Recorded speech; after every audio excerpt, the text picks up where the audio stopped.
요즘 도심 곳곳에 회전교차로 많이 생겨나고 있죠. 신도시일수록 많은 것 같습니다. 회전교차로 그 교통섬을 중심으로 차량이 이렇게 동그랗게 회전하면서 통과하도록 만들어진 것이 회전교차로잖아요. 이 회전교차로는 통행량이 너무 많지도 적지도 않는 그런 곳일 때 설치하면 적합하대요. 차량 통행량이 너무 많은 건 회전교차로 하면 위험하고요. 너무 통행량이 없는 곳에는 회전교차로 설치할 때 이익보다 설치하는 비용이 더 많이 들죠. 그러니까 통행량이 보통 적당한 곳에 신호등을 설치해서 무의미하게 기다리는 것보다 회전교차로를 설치하는 게 효율적인 건데요. 그런데 이 회전교차로가 늘어나면서 통행규칙을 잘 모르다 보니까 사고 위험은 좀 높아지고 있습니다. 통행규칙은 어떤 걸까요? 일단 회전교차로는 어디서 들어오는 차량이 우선이 아니라 회전하고 있는 차량이 우선입니다. 그러니까 회전교차로에 처음 진입할 경우에는 회전하는 차량이 있으면 기다렸다가 진입해야 되고요. 그리고 들어갈 때는 무조건 방향지시등을 켜야 합니다. 도는 그 방향을 보면 반시계 방향으로 돌아요. 들어갈 때는 그래서 왼쪽 깜빡이를 켜야 되고요. 이제 회전교차로에서 나올 때는 오른쪽 깜빡이를 켜야 된다고 하네요. 네. 회전하고 있는 차량이 우선이고 들어갈 때는 방향지시등을 켜야 한다는 거 알아두시면 좋을 것 같습니다. 잘 숙지해서 안전운전합시다. 자팡 알았습니다. 구독과 좋아요는 큰 힘이 됩니다. 요즘 밖에 나가서 나무나 꽃을 보면 예전에는 아우 겨울이라 다 말라있네 이런 생각을 많이 했는데요. 근데 요즘에는 겨울 내내 숨죽이면서 아유 봄에 꽃을 피울 준비를 하고 있겠네, 아유 고생이 많네, 그런 생각이 듭니다. 그러면서 또 한편으로 우리 인생도 한겨울처럼 앙상하고 힘들 때가 있지만 이게 다가 아니라 힘든 시간을 버티면서 인생의 봄을 준비하고 있는 건 아닐까, 그런 생각도 듭니다. 날씨가 추울수록 더 화려하고 예쁜 꽃을 피운다고 하는데요. 곧 올 봄을 기다리면서 모두 힘든 시간 잘 이겨냈으면 좋겠습니다. 미국의 백악관, 영어로 화이트하우스라고 하잖아요. 건물 전체가 하얀 모습, 하얗게 칠한 모습 때문에 화이트하우스라고 이제 부르는데요. 근데요, 처음 이 백악관은요, 하얀색이 아니었대요. 처음부터는 아니었군요. 1800년에 처음 만들어졌는데 당시 영미전쟁으로 대부분 소실되었다고 합니다. 그래서 1815년에 다시 전면 개축을 진행했는데 화재로 검게 그을린 흔적을 숨기기 위해서 전체를 하얀색 페인트로 칠했다고 합니다. 화이트하우스라는 이름이 알려지게 된 계기는 미국의 26대 대통령인 시어도어 루즈벨트가 편지지에 화이트하우스라고 쓴 것을 계기로 공식 명칭이 되었다고 하네요. 아, 그렇게 된 거군요. 자팡 하나였습니다. 구독과 좋아요는 큰 힘이 됩니다. 그 책을 보고 카타르시스를 느꼈다. 그 영화를 보고 카타르시스를 느꼈다라는 말. 우리는 일상생활에서 카타르시스라는 말을 심심치 않게 듣습니다. 좀 친숙한데요. 하지만 어떤 건지 좀 설명하라면 좀 추상적인 느낌이 듭니다. 정확히 어떤 의미인지 한번 살펴보겠습니다. 일단 카타르시스를 우리말로 바꾸면 정화래요. 정화. 더러웠던 게 깨끗해지는 거죠. 첫 번째는 우리가 비극을 보면 마음이 정화되는 것을 의미하는데요. 주인공의 비참한 운명 때문에 내 마음속에 있는 두려움, 슬픔, 동정 등등의 감정이 한꺼번에 폭발되는 거죠. 그런 감정으로 엉엉 울거나 그러면 마음이 후련해지는 그런 느낌을 받는데 그런 걸 카타르시스라고 한다고 하고요. 두 번째는 정신 분석학적으로 마음에 있는 상처, 응어리, 콤플렉스를 말이나 행위로 밖으로 발산해서 치료하면서 정신의 안정을 찾게 하는 걸 카타르시스라고 한다고 합니다. 네. 가끔은 이런 카타르시스, 네, 느끼게 하는 불후의 명작을 찾아보면서 마음을 정화시키는 것도 필요하겠죠. 네, 카타르시스, 마음의 정화, 그렇게 알아두시면 좋을 것 같습니다. 자, 박아놨습니다. 구독과 좋아요는 큰 힘이 됩니다. 언젠가 바다를 그리기 위해 바다를 오랫동안 바라본 적이 있다. 1시간이 지났을까? 푸른색 한 가지 빛으로만 알고 있던 바다는 하늘빛에 따라 갖가지 빛깔로 변하기 시작했다. 이렇듯 자연의 아주 작은 일부도 그러할진데 삼라만상을 품고 있는 사람의 마음은 오죽하랴. 류해욱의 사랑이 없으면 우리 아무것도 아니라네 중의 일부인데요. 내가 사람을 많이 봤나 봐서 딱 보면 어떤 사람인지 압니다라는 말. 사람을 이렇게 쉽게 단정할 수 있을까요? 나를 알기 위해서도 시간이 참 많이 필요한데 다른 사람을 알려면 정말 오랜 시간과 인내가 필요합니다. 키는 아침에 재라고 하잖아요. 네. 실제로 아침에 키를 재면 1-2cm 정도 크게 나오잖아요. 진짜 그렇잖아요. 자면서 등뼈에 연골이 늘어났기 때문이래요. 등뼈의 연골? 이것과 비슷하게 우주에 가면 키가 큰다고 합니다. 무중력 상태에 있기 때문이죠. 등뼈에는 경추가 7개, 흉추가 12개, 요추가 5개로 총 24개의 뼈가 연골을 쿠션 삼아 연결되어 있는데 지구에서 중력으로 눌려 있었던 등뼈의 연골들이 무중력 상태가 되면 눌린 분량만큼 다시 늘어난다고 합니다. 그래서 어떤 우주 비행사는 거짓말 같지만 7cm 이상 키가 늘어난 사람도 있다고 하네요. 뭐 그걸 기대할 수는 없겠지만 아침에 키가 늘어나는 것만으로도 만족을 해야 될 것 같습니다. 자, 방금 나왔습니다. 구독과 좋아요는 큰 힘이 됩니다. 토머스 에디슨이 백열등을 발명할 때 얘기입니다. 그의 조수가 선생님 벌써 90번이나 실패를 했습니다. 백열등의 필라멘트를 만드는 건 불가능한 일입니다. 라고 했는데요. 이에 에디슨은 우리는 90개 안 되는 방법을 아주 성공적으로 실험한 거라네 하면서 웃었다고 하죠. 결국 에디슨은 2399번의 실패 끝에 2400번 만에 전구를 발명하게 되죠. 실패는 성공을 위한 기회다. 이런 긍정의 마음으로 오늘도 힘차게 시작해보면 좋겠습니다. 뉴스나 어떤 정치에서는 비리 사건이 크게 터졌을 때 거기다가 게이트라고 붙이잖아요. 왜 맨날 게이트라는 말을 쓸까요? 과거에 미국에서는 도청과 관련해서 정말 큰일이 있었대요. 이 사건이 있고 나서부터 대형 비리나 스캔들이 발생하면 뒤에 게이트라는 말이 붙게 될 정도로 정말 큰 파장을 불러일으킨 사건인데요. 아마 들어보셨을 겁니다. 1972년 미국의 워터게이트 사건입니다. 워터게이트는 별거 없어요. 그냥 빌딩 이름입니다. 당시 닉슨 대통령은 재선을 위해서 워터게이트 빌딩에 있는 민주당 사무실에 도청 장치를 설치하려다가 발각돼서 정말 발칵 뒤집혔대요. 결국 닉슨 대통령은 재선에 성공했지만 이 일로 물러나게 됐는데요. 그래서 그때부터 정치적인 대형 비리 사건이 터질 때마다 이 빌딩 이름이 워터게이트의 게이트를 따서 무슨 게이트다라는 그런 이름을 붙이게 된 거죠. 네. 이런 원리를 알고 있으면 또 더 재밌게, 더 흥미롭게 그런 정치 뉴스를 볼 수 있지 않을까 싶습니다. 자, 방금 나왔습니다. 구독과 좋아요는 큰 힘이 됩니다. 고기 잡을 때는 이제 낚싯대를 이용하기도 하지만 둥그런 통발을 미리 설치해서 물고기를 잡을 수도 있잖아요. 물론 낚시를 좋아하시는 분들은 원리를 다 아시겠지만 이런 생각 안 해보셨나요? 통발을 보면 왜 물고기는 통발에 들어가서 누가 막아놓은 것도 아닌데 나오지도 못하고 그 안에 계속 있다가 잡히는 걸까? 혹시 생각 안 해보셨나요? 아니, 들어가는 길목이 있으면 나오는 길목도 있는 거 아닌가?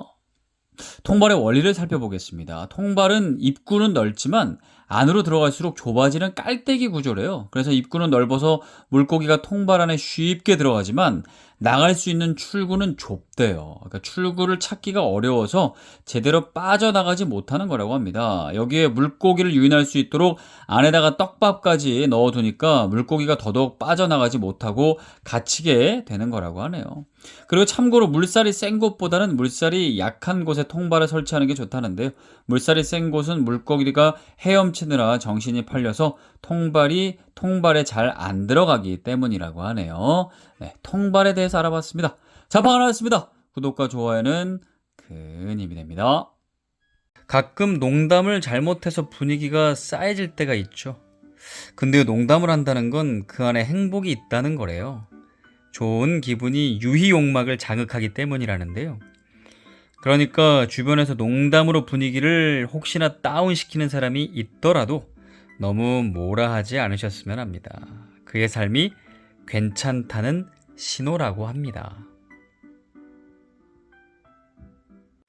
집안이 뭐 질소도 없고 참 어지러울 때 이 집안은 콩가루 집안이다라는 말을 쓰는데 왜 콩가루라는 말을 쓸까요? 밀가루도 있고 쌀가루도 있는데 왜 하필 콩가루일까요? 그럼 아마 콩가루를 좀 만져보시는 분들은 잘 아실 겁니다. 예를 들어 찹쌀가루나 쌀가루 같은 다른 가루들은 물에 넣고 뭉치면 잘 뭉쳐지죠? 근데 콩가루는 잘 안 뭉쳐진대요. 흩어진대요. 그래서 이런 콩가루의 특징을 한 집안이나 한 집단이 질서가 흐트러지거나 유대관계가 깨져버렸을 때 비유해서 쓰는 거라고 합니다. 참고로 깍두기 집안이란 말도 있대요. 콩가루 집안 비슷한 뜻인데 깍두기를 자세히 보면 작고 굵은 것들이 막 섞여 있잖아요. 이런 모습들이 질서가 없다고 해서 콩가루 집안과 비슷하게 깍두기 집안이라는 표현도 있다고 합니다. 자판을 하겠습니다. 구독과 좋아요는 큰 힘이 됩니다. 귀지 많이 파시나요? 네, 어릴 때 이제 부모님이 귀지 이렇게 파주면은 참 저는 기분이 좋았는데요. 잠도 솔솔 오고. 괜히 그렇게 귀지 파고 싶어가지고 괜히 귀지도 없는데 파달라고 할 때도 있었는데 뭐 혼자 파는 사람도 있고 뭐 병원 가서 가끔씩 한번 제거하는 경우도 있고 뭐 다양하죠. 근데 이 귀지 항상 파야만 되는 걸까요? 쓸모는 없는 걸까요? 근데 귀지는 나름대로 중요한 역할을 하고 있대요. 우선 귀지는 작은 벌레나 이물질이 들어오는 것을 막아준다고 하고요. 또 귀지에 들어있는 지방이 귓구멍에 연약한 피부를 보호해주기도 한대요. 와우. 그리고 귀지는 산성이라 귀 속에 균을 없애주는 역할도 하네요. 와, 그래서 귀지는 자주자주 파는 건 귀 건강상 좋지 않다고 합니다. 지나치게 많이 쌓이면 당연히 좋지 않겠지만 적당한 양의 귀지는 귀 속에 있는 편이 도움된다고 하니까 자주자주 하는 거는 좀 피해야 될 것 같습니다. 자판을 왔습니다. 구독과 좋아요는 큰 힘이 됩니다. 요즘 SNS나 너튜브 보면 가수가 아닌데도 정말 노래 잘하는 사람들이 많죠. 이 노래가 건강과 깊은 관련이 있다고 합니다.